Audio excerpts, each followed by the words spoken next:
Hello students, তোমাদের সকলকে স্বাগত। আজকে তোমাদের সেকেন্ড ইউনিট টেস্টের ক্লাস 8-এর রায় ও মার্টিন প্রশ্ন বিচিত্রার পরিবেশ বিষয়ের মডেল সেট 4 করে দেখাবো।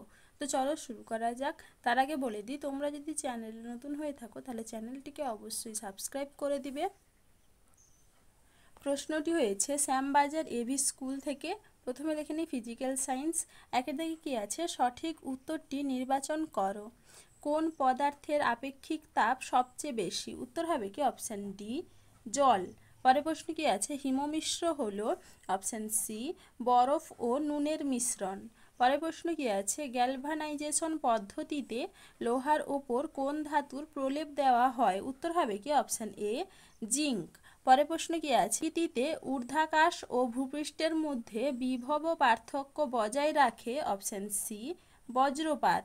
পরের প্রশ্ন কি আছে, কিউপ্রিক নাইট্রেটকে উত্তপ্ত করলে যে বাদামি বর্ণের গ্যাস নির্গত হয় সেটি হলো option C nitrogen die oxide. কী হবে? Nitrogen die oxide. চলো এবার পরের প্রশ্ন দেখে নিই। জলে অ্যামোনিয়াম ক্লোরাইড দ্রবীভূত করলে যে বিক্রিয়া ঘটে সেটি হলো অপশান সি তাপগ্রাহী ভৌত পরিবর্তন। কী হবে? তাপগ্রাহী ভৌত পরিবর্তন। চলো এবার দুইটাকে দেখে নিই। সংক্ষিপ্ত উত্তর দাও। 100 ক্যালোরি তাপ যোগ করে 5 গ্রাম জলের উষ্ণতা কত ডিগ্রি সেলসিয়াস বাড়বে? দেখো উত্তরটা। ধরি উষ্ণতা বৃদ্ধি পাবে সমান ডেলটি, জলের আপেক্ষিক তাপ এস সমান 1 ক্যালোরি পার গ্রাম ডিগ্রি সেলসিয়াস, জলের ভর এম সমান 5 গ্রাম।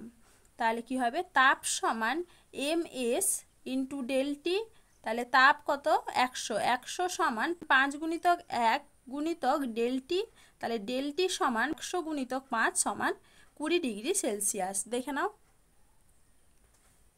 চলো এবারে পরের প্রশ্নের উত্তরটা হবে কি, এফি জারক আর Cu2+ হবে কি জারক।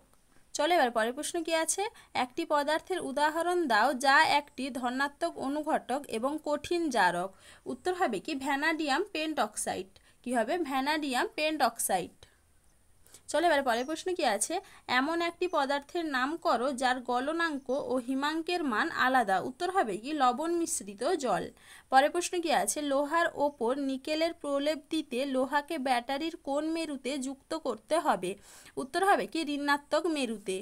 চলো এবার পরের প্রশ্ন কি আছে, তড়িৎ বিশ্লেষণে কোন শক্তি কোন শক্তিতে রূপান্তরিত হয়? উত্তর হবে কি তড়িৎ শক্তি রাসায়নিক শক্তিতে রূপান্তরিত হয়।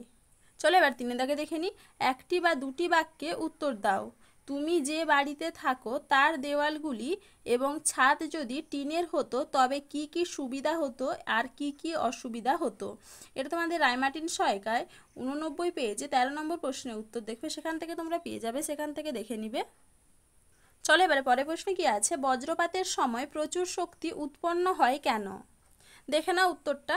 বজ্রপাতের সময় প্রচুর শক্তি উৎপন্ন হয় কারণ মেঘের মধ্যে বৈদ্যুতিক চার্জের বিশাল পরিমাণে পার্থক্য তৈরি হয় এবং ওই চার্জগুলি যখন একত্রিত হয় তখন বিপুল পরিমাণ শক্তি নির্গত হয়।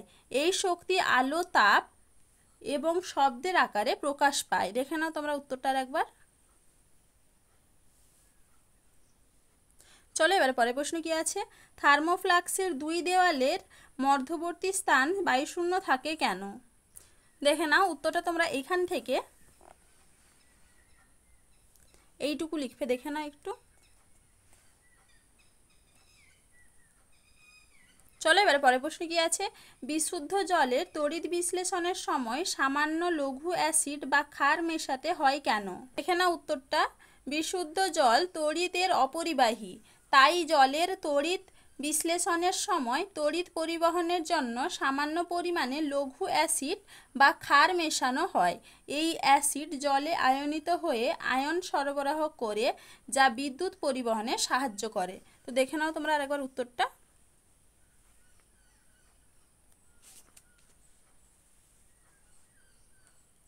চলো এবারে পরের প্রশ্ন কি আছে, কঠিন ম্যাঙ্গানিজ ডাইঅক্সাইডের সঙ্গে লঘু হাইড্রোক্লোরিক অ্যাসিডের বিক্রিয়ায় কি ঘটে সমীকরণ সহ লেখো। ম্যাঙ্গানিজ ক্লোরাইড ক্লোরিন ও জল উৎপন্ন হয় এবং সমীকরণ দেখো এখানে লেখা, তোমরা একটু দেখে নাও। চলো এবারে পরের প্রশ্ন কি আছে, শীতকালে পাখিরা কখনো কখনো পালক ফুলিয়ে বসে থাকে কেন? শীতকালে পাখিরা পালক ফুলিয়ে রাখে এবং সেই পালকের ফাঁকে ফাঁকে বায়ু থাকে।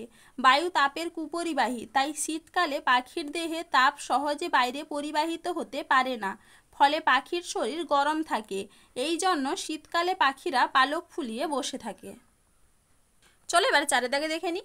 নিচের প্রশ্নগুলির উত্তর দাও। উত্তপ্ত কালো রঙের কিউপ্রিক অক্সাইডের ওপর দিয়ে হাইড্রোজেন গ্যাস চালনা করলে কি ঘটে সমীকরণ সহ লেখো। এই বিক্রিয়াটিতে জারণ বিজারণ দেখাও ও জারক এবং বিজারক দ্রব্যের নাম লেখো। তোমাদের টেক্সট বইতে একবার দেখবে, সেখান থেকে তোমরা পেয়ে যাবে। পরের প্রশ্ন কি আছে, গলিত সোডিয়াম ক্লোরাইডের তড়িৎ বিশ্লেষণে অ্যানোডে ও ক্যাথোডে কী কী পদার্থ উৎপন্ন হয় তা বিক্রিয়া সহ লেখো। দেখে নাও উত্তরটা তোমরা এইখান থেকে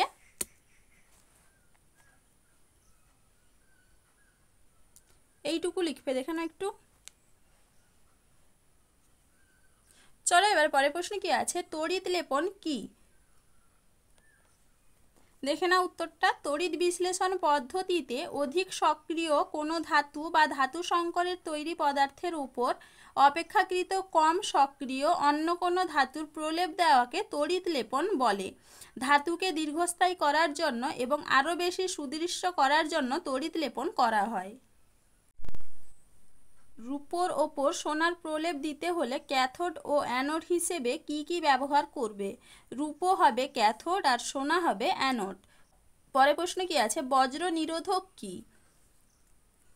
দেখে নাও বজ্র নিরোধক, এইখান থেকে এইটুকু লিখবে উত্তরটা। পরের প্রশ্ন কি আছে, এটি কিভাবে কাজ করে। দেখে নাও বজ্র নিরোধকের কার্যপ্রণালী, এইখান থেকে এইটুকু লিখবে, দেখে নাও একটু।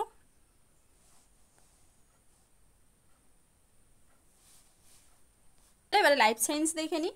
সঠিক উত্তরটি নির্বাচন করে লেখো। স্মল পক্স হলো অপশান সি ভাইরাস ঘটিত রোগ। পরের প্রশ্ন কি আছে, প্রদত্ত কোনটি মাইনর কার্পের উদাহরণ। উত্তর হবে কি অপশান ডি বাটা।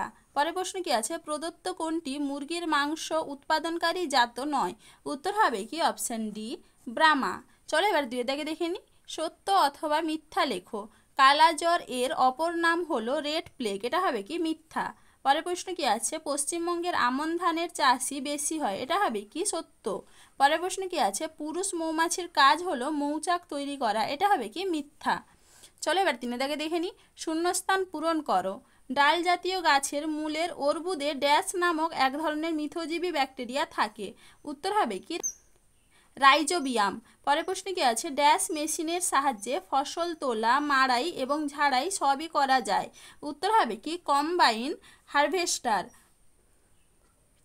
পরের প্রশ্ন কি আছে, ড্যাশ ইনজেকশন দেওয়ার ফলে স্ত্রী মাছ ডিম আর পুরুষ মাছ শুক্রাণু নিঃসরণ করে। উত্তর হবে কি পিটুইটারি গ্রন্থির নির্যাস। চলো এবার চারিদিকে দেখে নিই। এ স্তম্ভের সঙ্গে বি স্তম্ভের সম্পর্ক স্থাপন করো। পোলিও, পোলিও হবে কি ভাইরাস ঘটিত রোগ। 2,4-D এটা হবে কি আগাছানাশক। ঘেসরুই এটা হবে কি বহিরাগত কার্প। চলো এবারে পাঁচের দাগে দেখে নিই। সংক্ষিপ্ত উত্তর দাও। NPK সারের পুরো নাম লেখো। উত্তর হবে কি নাইট্রোজেন ফসফরাস পটাশিয়াম। পরের প্রশ্ন কি আছে, এপিআরই বলতে কি বোঝো। এটা তোমরা তোমাদের টেক্সট বইতে দেখবে, সেখান থেকে তোমরা পেয়ে যাবে। পরের প্রশ্ন কি আছে, দুটি ভিটামিনের নাম লেখো যা মুরগির ডিমে পাওয়া যায়। উত্তর হবে কি ভিটামিন ডি এ। আজকে এইটুকুই, দেখা হচ্ছে পরের ভিডিওতে। ভিডিওটি ভালো লাগলে লাইক অ্যান্ড সাবস্ক্রাইব করে দিবে।